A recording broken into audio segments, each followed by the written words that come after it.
భక్తులుగా మేడారం జాతరకు వచ్చి మేడారం జాతరలో ముగ్గురు వనదేవతలు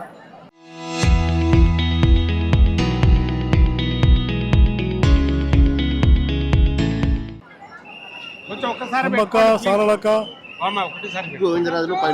సమ్మక్క సారలమ్మ మరియు గోవిందరాజు వారిని దర్శనం చేసుకొని వారికి మొక్కులు చెల్లించి ఈ రోజున నేను చాలా సంతోషంగా ఉన్నాను.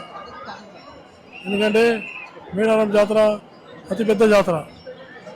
ఈ జాతర గిరిజన సాంప్రదాయానికి సంబంధించి గిరిజన యొక్కనటువంటి యొక్క అనేకమైనటువంటి కొండల జాతుల వాళ్ళు కానీ అనేక రకాలైనటువంటి జాతుల వాళ్ళందరూ దేశ విదేశాల నుంచి వచ్చి ఇక్కడ అమ్మవారిని దర్శించుకొని వారు పవిత్రమై మొక్కులు మొక్కుతారని ఇది వారికి ఆరాధ్య దైవంగా భావించడం జరిగింది. అందుకనే ఇలాంటి గొప్ప మేడారం జాతర చాలా పెద్ద ఎత్తున భక్తులు స్వచ్ఛందంగా వచ్చి ఈ కార్యక్రమాలు నిర్వహిస్తున్నందుకు నేను చాలా సంతోషపడుతున్నాను.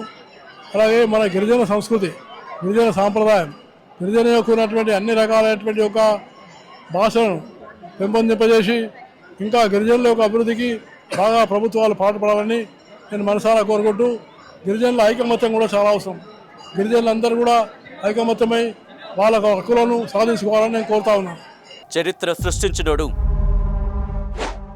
ఇప్పుడు ఆ చరిత్రని తిరగరాయబోతున్నాడు. అబద్ధాల గోడల్ని బద్దలు కొట్టి నిజాలను రాగా మీ ముందుంచబోతున్నాడు.